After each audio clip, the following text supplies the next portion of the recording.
Hello student, welcome to Chemi classes. इस video में हम लोग मोल कॉन्सेप्ट के नीट 2018 में आए हुए 2 से 3 क्वेश्चंस को सॉल्व करेंगे। इससे पहले भी मोल कॉन्सेप्ट का मेरा एक वीडियो आ चुका है जिसमें नीट और जेई के क्वेश्चन मैंने सॉल्व किए थे। उसका लिंक आपको आई बटन में और डिस्क्रिप्शन बॉक्स में मिल जाएगा, तो पहले उस वीडियो को चेकआउट करो, फिर इस वीडियो को देखो। सारे क्वेश्चंस को देखना तो कॉन्सेप्ट आपको क्लियर होगा। वीडियो को लास्ट तक देखो। सबसे पहला प्रश्न हम लोग देखेंगे। A mixture of 2.3 gram formic acid and 4.5 gram oxalic acid is treated with concentrate H2SO4. The evolved gaseous mixture is passed through KOH pellet. Weight of the remaining product at STP will be. NEET 2018 में ये question आया हुआ है mole concept, basic concept of chemistry वाले chapter से। Question practice करने का सबसे अच्छा फायदा क्या होता है कि एग्जाम हॉल में आपका समय कम लगता है। अगर आप पहले से क्वेश्चन सॉल्व करके गए हैं तो जनरली उसी से रिलेटेड क्वेश्चन आती हैं, और मुझे लगता है कि अगर आप लोग सारे चैप्टर्स के बहुत सारे क्वेश्चन प्रैक्टिस कर लेंगे तो वैसे ही क्वेश्चंस हर साल आते जाते हैं, तो आपको बिल्कुल भी समय नहीं लगेगा। तो क्वेश्चन प्रैक्टिस पे जरूर ध्यान दो अगर आप लोग नीट और जेई की तैयारी कर रहे हो तो ये वीडियो आप लोग के लिए मस्ट होगा। अगर आप लोग सीरियसली अच्छा रैंक लाना चाहते हैं नीट और जेई, जो जिसके भी आप स्टूडेंट हैं, या किसी भी कॉम्पिटिशन एग्जाम में अगर अच्छा रैंक लाना चाहते हैं, तो ये सारे वीडियोज आपके लिए बहुत वैल्यूएबल हैं। तो एक बार मेरे चैनल को चेक करो, आपको और क्वेश्चन प्रैक्टिस करते रहो, तभी आपका एग्जाम में अच्छे रैंक आप लोग ला सकते हो और एग्जाम क्रैक आसानी से होगा। तो सबसे पहले क्वेश्चन को हम लोग देखते हैं। क्या मैंने क्वेश्चन बताया कि a mixture of 2.3 gram formic acid, एक मिक्सचर लेना है। मान लो मैं यहाँ पे एक फ्लास्क बना देती हूँ, इसमें एक मिक्सचर हम लोग ले लेते हैं। किस किस चीज का? Formic acid HCOOH plus oxalic acid. क्या है ऑक्जेलिक एसिड का फॉर्मूला? COH whole twice. ठीक, इस ट्रीटेड विद कॉन्सेंट्रेट H2SO4। इसको हम लोग हीट करते हैं, हीट करेंगे, फिर इस पे क्या डालेंगे हम लोग? Concentrated H2SO4। H2SO4 का काम क्या होता है? निर्जलीकरण करना, मतलब पानी को ये खींच लेता है ना, H2O को एब्जॉर्ब कर लेता है। ठीक है, फिर क्या होगा?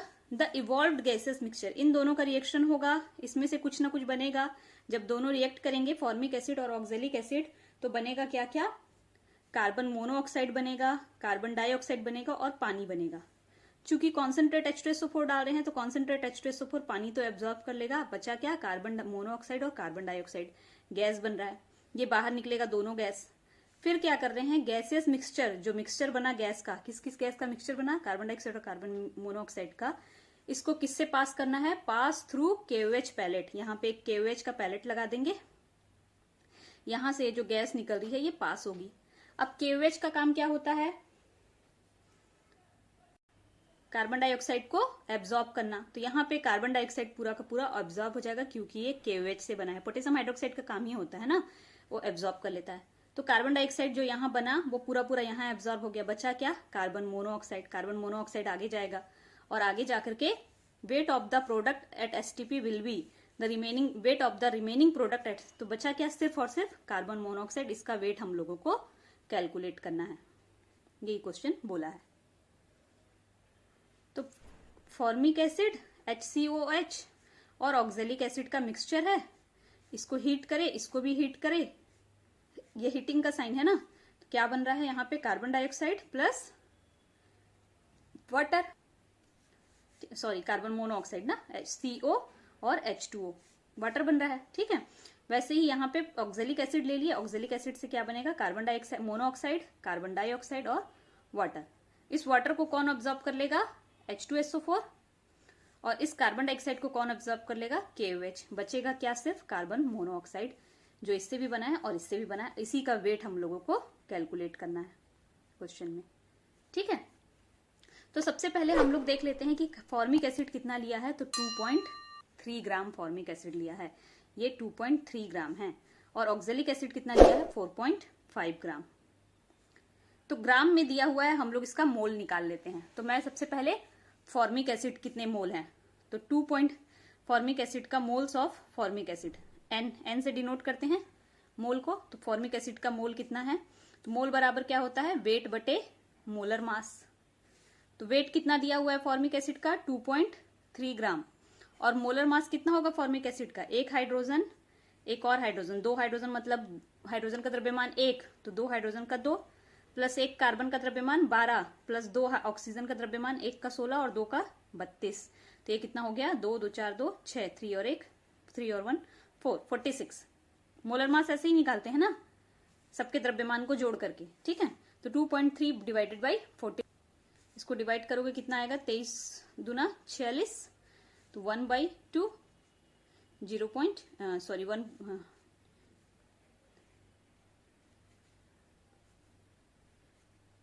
20 होगा ना, 0.05 मोल आ गया। तो मोल ऑफ फॉर्मिक एसिड कितना आया, 0.05 मोल। ठीक, अब हम लोग क्या करेंगे, मोल ऑफ ऑक्जेलिक एसिड निकालेंगे। तो mole of oxalic acid, oxalic acid का फॉर्मूला तो पता है ना, ये भी होगा वेट बटे मोलर मास। वेट कितना दिया हुआ है ऑक्जेलिक एसिड का, क्वेश्चन में दिया हुआ है 4.5 ग्राम ऑक्जेलिक एसिड, तो वेट दिया हुआ है 4.5 ग्राम। मोलर मास ऑक्जेलिक एसिड का फॉर्मूला है COOH, COOH, 2 कार्बन, तो इसका भी 12, इसका भी 12, 12 12 कितना हो गया 24, प्लस 1 2 3 4 ऑक्सीजन, 4 ऑक्सीजन मतलब 16 16 48, प्लस 2 हाइड्रोजन, एक हाइड्रोजन का एक, दूसरे का एक, 2, सबको जोड़ोगे कितना आएगा 70। एक बार फिर से जोड़ लेते हैं, 74, अच्छा नहीं ये 16 16 32 48 और 64 है ना, यहाँ 3 को मैं लिख दी, 64, तो ये कितना हो जाएगा 4 4 8 9 10 0 6 और 2 और 90, 45 डिवाइडेड बाई 90 कितना आएगा 1/45, 2 ज़ा 20, और ये हो जाएगा 0.05 मोल। तो दोनों का 0.05 मोल दिया हुआ है, फॉर्मिक अम्ल का भी 0.05 मोल है और ऑक्जेलिक अम्ल का भी कितना आ रहा है 0.05 मोल, दोनों के उतने ही मोल दिए हुए हैं। ठीक है, तो अब मैं फिर से समीकरण को लिख लेती हूँ, इक्वेशन को, कि जब हम लोग फॉर्मिक एसिड को गर्म करेंगे, हीट करेंगे, तो इसका चूंकि 0.05 मोल लिए हैं, यहाँ पे क्वेश्चन में लिखा हुआ था कि कितना ग्राम लिए हैं 2.3 ग्राम, और 2.3 ग्राम को मोल में चेंज किए तो कितना आया 0.05 मोल। तो कार्बन मोनोऑक्साइड बन रहा है, H2O बन रहा है।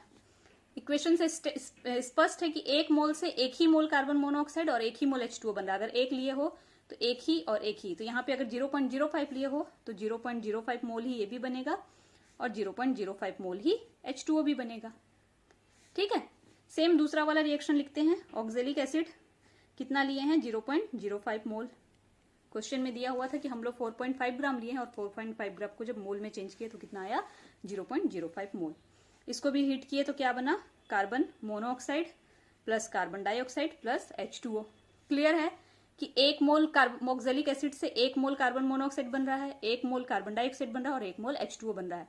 एक से ज्यादा बनता तो इधर लिखा होता ना, 2 बनता तो यहाँ 2 लिखा रहता, यहाँ 3 बनता तो 3 लिखा रहता, लेकिन एक एक लिखा है तो मतलब सब एक बन रहा है, तो एक से एक एक एक एक ही बन रहा है, तो 0.05 से 0.05 मोल ही बनेगा। ये भी 0.05 मोल और ये भी 0.05 मोल। ठीक है, अब क्वेश्चन में क्या बोला है कि the evolve gases mixture is pass through KOH pellet. नहीं, पहले तो क्या है कि ट्रीटेड विथ H2SO4, ट्रीट किए तो पानी क्या हो गया, एब्जॉर्ब हो गया, तो ये पूरा एब्जॉर्ब हो गया और ये पूरा एब्जॉर्ब हो गया। ये 0.05 मोल प्लस ये भी 0.05 मोल, कितना हो गया ये 0.1 मोल। क्या वाटर कहाँ चला गया, H2SO4 के साथ, तो ये तो प्रोडक्ट बनेगा नहीं हमारा, ये तो चला गया। ठीक, अब दूसरा क्या है, KOH के साथ दूसरा बोल रहा है कि the evolve gases mixture is passed through KOH pellet, और KOH का काम क्या होता है, कार्बन डाइऑक्साइड को एब्जॉर्ब करना। तो ये जो कार्बन डाइऑक्साइड है ये कहाँ चला गया, KOH के साथ चला गया। कितना कार्बन डाइऑक्साइड 0.05 मोल, तो ये भी नहीं बचेगा प्रोडक्ट के रूप में। तो प्रोडक्ट के रूप में क्या बचा है, weight of the remaining product, सिर्फ ये दोनों, और ये कितना है 0.05 मोल और ये भी कितना है 0.05 मोल। तो हम लोग क्या लिखेंगे, remaining product will be carbon monoxide, कितना 0.05 यहां से प्लस 0.05 यहां से, टोटल कितना हुआ 0.1 मोल। तो मोल में तो आ गया, लेकिन यहाँ क्वेश्चन में क्या पूछा है, वेट पूछा है, तो वेट को किसमें निकालना है, तो 0.01 मोल का क्या हो जाएगा, मोल ऑफ कार्बन मोनोऑक्साइड बराबर wait of carbon monoxide divided by molar mass of carbon monoxide, ऐसे निकालते हैं ना। ठीक है, तो वेट अपन को निकालना है, ये हम लोग को पता करना है। Molar mass of carbon monoxide कितना होगा, कार्बन का द्रव्यमान 12 प्लस ऑक्सीजन का द्रव्यमान 16, 12 और 16 28,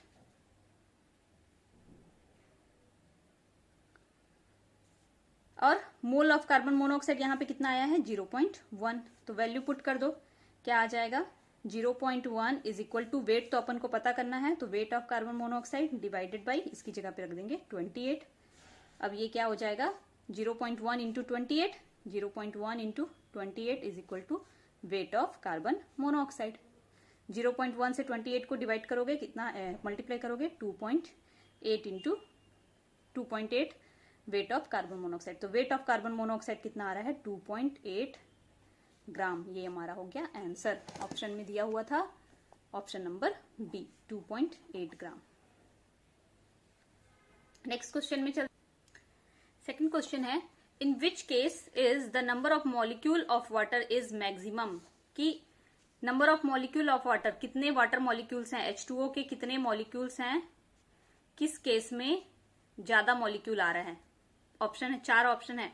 18 ml वाटर बोला, मतलब वाटर को मिलीलीटर में रखा है कितना 18 ml, या यहां पे ज्यादा वाटर के कण हैं, या तौल करके रखा है 0.18 ग्राम, यहां पे ज्यादा वाटर के मॉलिक्यूल्स हैं, या लीटर में रखा है वाटर को 0.00224 लीटर, यहाँ पे ज्यादा वाटर के मॉलिक्यूल्स हैं, या फिर यहाँ पे मोल में रखा है वाटर को 10⁻³ मोल, यहाँ पे ज्यादा है वाटर, मतलब किसमें ज्यादा वाटर के मॉलिक्यूल्स हैं, इसमें 5 है, किसमें 4 है, किसमें 3 है, किसमें 2 है, किसमें ज्यादा है, ये हम लोग को बताना है। तो इस क्वेश्चन में हम लोग को क्या करना पड़ेगा, सबका मोल निकालना पड़ेगा। मोल निकालेंगे तभी मॉलिक्यूल निकलेगा। तो सबसे पहला है, अगर 18 ml वाटर है, तो अगर 18 ml वाटर है तो कितना मोल होगा, तो सबका मोल निकालना पड़ेगा ना। तो सबसे पहले फर्स्ट ऑप्शन के साथ हम लोग चलते हैं, ए मतलब 18 ml ऑफ वाटर है तो कितने मॉलिक्यूल होंगे, हम लोग ये देखते हैं। अब डेंसिटी, आपको वाटर का डेंसिटी पता है कि वाटर की डेंसिटी जो होती है वो होती है 1 ग्राम पर मोल, ml, सॉरी मोल लिख दिया मैंने, ml। 1 मिलीलीटर में 1 ग्राम वाटर होता है, 1 मिलीलीटर में 1 ग्राम H2O होता है। तो यहां पे कितना मिलीलीटर दिया है 18 मिलीलीटर, तो 18 मिलीलीटर में कितना होगा, 1 मिलीलीटर में 1 ग्राम, तो 18 मिलीलीटर में 18 ग्राम H2O होगा। ठीक है, तो अब वेट पता चल गया वाटर का कितना है 18 ग्राम। मोलर मास कितना होता है वाटर का, H2O, हाइड्रोजन का 2 प्लस ऑक्सीजन का 16, तो 16 और 2 18 ग्राम पर मोल। तो वेट भी पता चल गया, मोलर मास भी पता चल गया। मोल बराबर क्या हो जाएगा W/m, W का वैल्यू 18 और मोलर मास का वैल्यू भी 18, काटेंगे कितना आएगा 1 मोल। तो यहां पे मोल कितना आ रहा है 1 मोल, मतलब 18 ml वाटर का मतलब है 1 मोल वाटर। ठीक है, 1 मोल में कितने कण होते हैं, 1 मोल बराबर 6.023 इंटू 10⁻23, यही होता है ना, सॉरी माइनस नहीं, सिर्फ 10⁻23। तो इसका मतलब 18 ml वाटर बोला है, और 18 ml वाटर का मतलब होता है 1 मोल, और 1 मोल का मतलब होता है 6.023 इंटू 10⁻23 वाटर मॉलिक्यूल्स। तो यहाँ पे वाटर के कितने कण होंगे 6.023 इंटू 10⁻23। ठीक है, तो ये फर्स्ट ऑप्शन हो गया। सेकंड ऑप्शन चेक कर लेते हैं, बी। कितना ग्राम बोला है 0.18 ग्राम ऑफ वाटर लिया है, तो वेट दे दिया है वाटर का कि वेट कितना है 0. ये ऑप्शन को मैं अलग कर देती हूँ 18 ग्राम, और मोलर मास हम लोग अभी निकाले वाटर का कितना आता है 18 ग्राम पर मोल। तो इसका भी मोल निकाल लो, मोल बराबर W/m, W का वैल्यू कितना है 0.18 ग्राम, और मोलर मास m का वैल्यू कितना है 18 ग्राम पर मोल। ग्राम से ग्राम कैंसिल, 18 से 18 कैंसिल, कितना आया 0.01 मोल। तो यहाँ पे वाटर कितने मोल वाटर लिया है, यहाँ पे 0.01 मोल वाटर लिया है, यहाँ पे 1 मोल वाटर लिया था।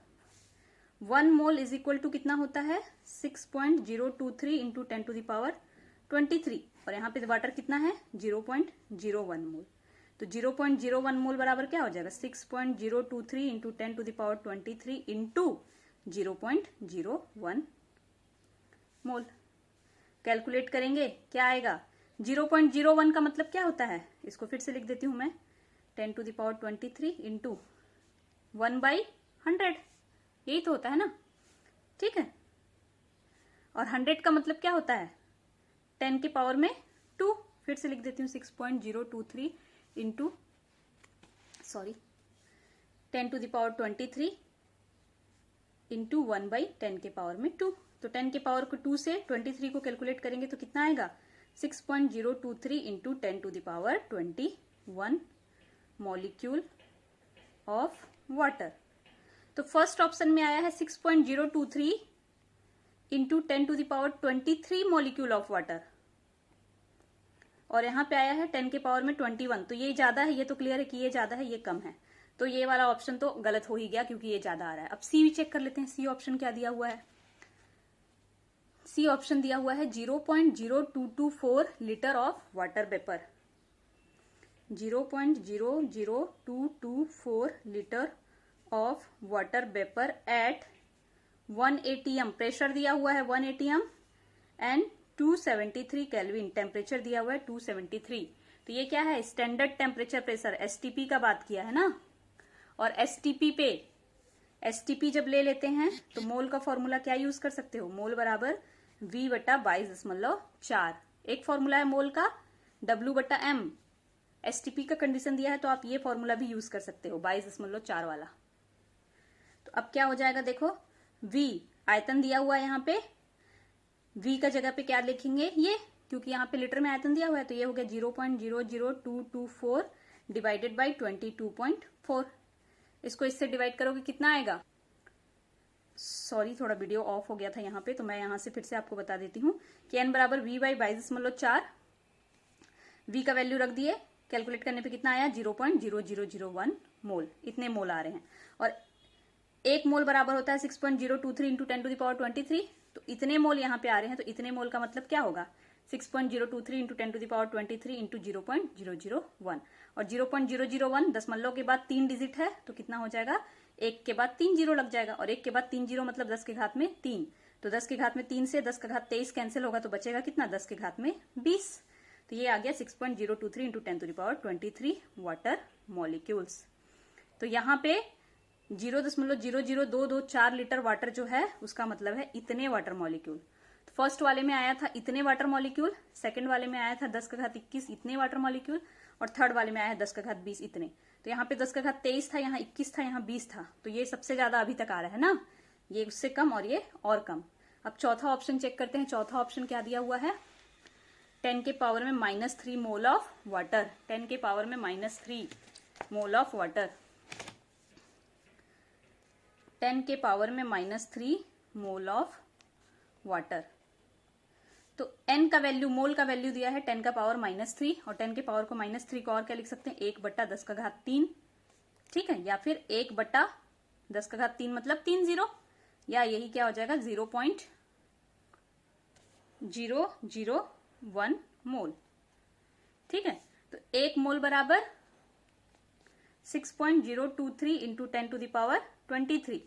अब यहाँ कितने मोल दिया है 0.001 मोल, या इसी को क्या बोल रहे हैं 10 का घात -3 ना। तो ये कितना हो जाएगा 6.023 इंटू 10⁻23 इंटू 0.001, या और क्या लिख सकते हैं इसी को 0.001 को 1/6.023 इंटू 10⁻23 इंटू 1/10 के पावर में 3। 10 के पावर में 3 से 10 का पावर 3 कैंसिल हो जाएगा, बचेगा क्या 6.023 इंटू 10⁻20, इसके बराबर ही आया। तो जब बोल रहा है 0.18 ग्राम वाटर, तो उसका मतलब है इतने मॉलिक्यूल होंगे वाटर के, इतने सारे कण होंगे, ठीक है।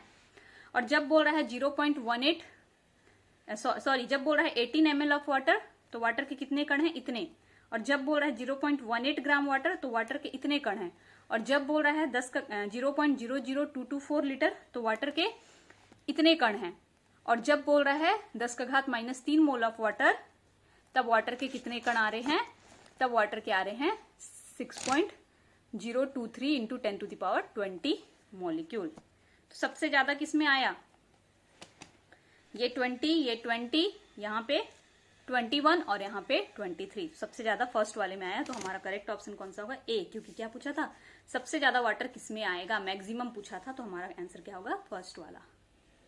ठीक है, तो नीट 2018 का ये क्वेश्चन था। बारी बारी से आपको सॉल्व भी करके देखना पड़ता है, लेकिन जल्दी जल्दी हो जाता है जब आपको पता रहता है फॉर्मूला, फट से आप पुट करते हो और फट से आंसर आ जाता है। ठीक है, तो इतना टाइम नहीं लगता है। अभी मैं अच्छे से एक्सप्लेन कर रही हूँ, इसलिए मैं 5 मिनट 6 मिनट का समय ले रही हूँ। ठीक है, थर्ड क्वेश्चन में मूव करते हैं।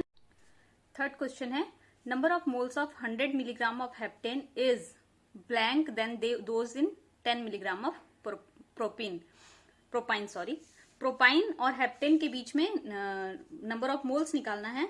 100 मिलीग्राम प्रोपाइन दिया है, हेप्टेन दिया है, और 10 मिलीग्राम प्रोपाइन दिया है। इनमें से किसमें ज्यादा मोल्स होंगे? इसका मोल्स निकालो और इसका भी मोल्स निकालो, किसके ज्यादा मोल्स होंगे। इसमें पूछा है प्रोपाइन से हेप्टेन का 100 मिलीग्राम में कितने नंबर ऑफ मोल प्रोपाइन से ज्यादा या कम है, और ऑप्शंस दिया हुआ है।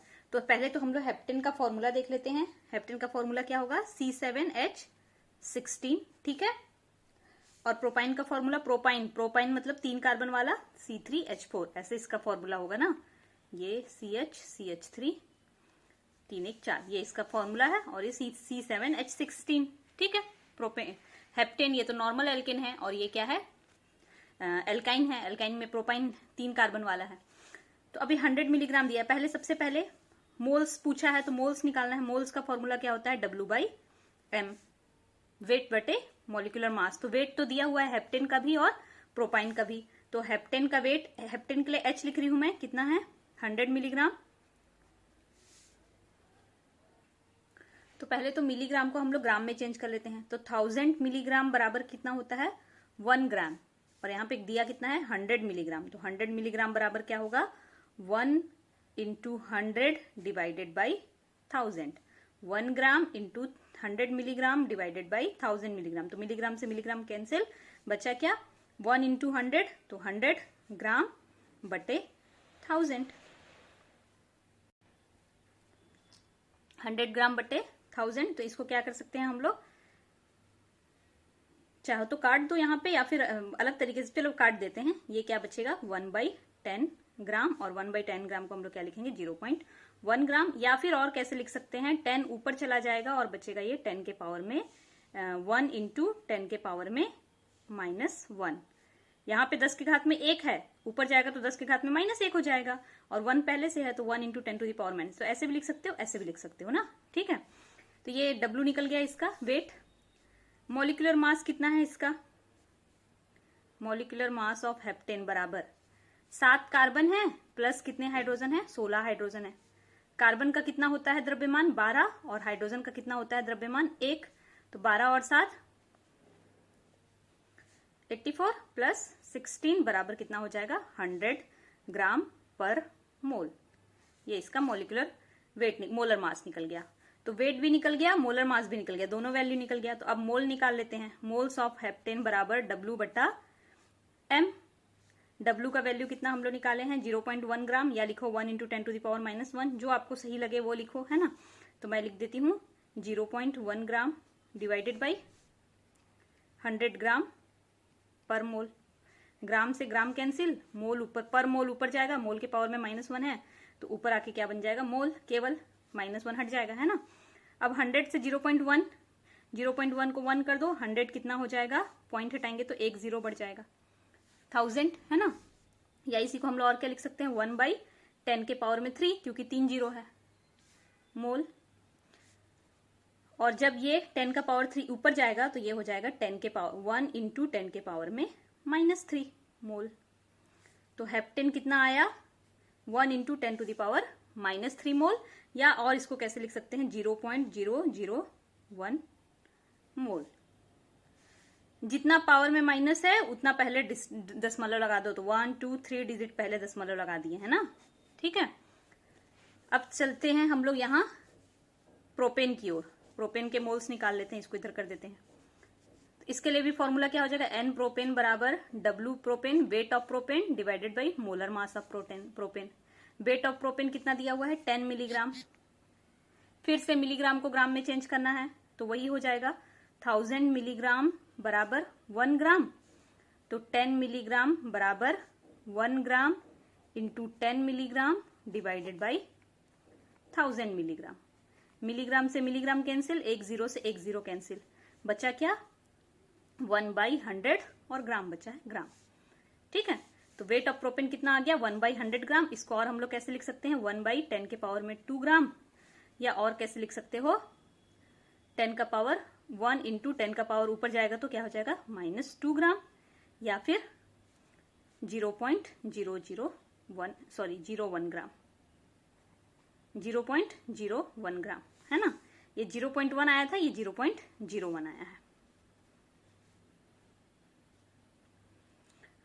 अब क्या निकालेंगे molar mass of propane. Molar mass of propane formula क्या है 3 कार्बन और 4 हाइड्रोजन। तो कार्बन का द्रव्यमान 12 और हाइड्रोजन का द्रव्यमान 1, 36 प्लस 4 कितना आ गया 40 ग्राम पर मोल इसका मोलर मास आ गया।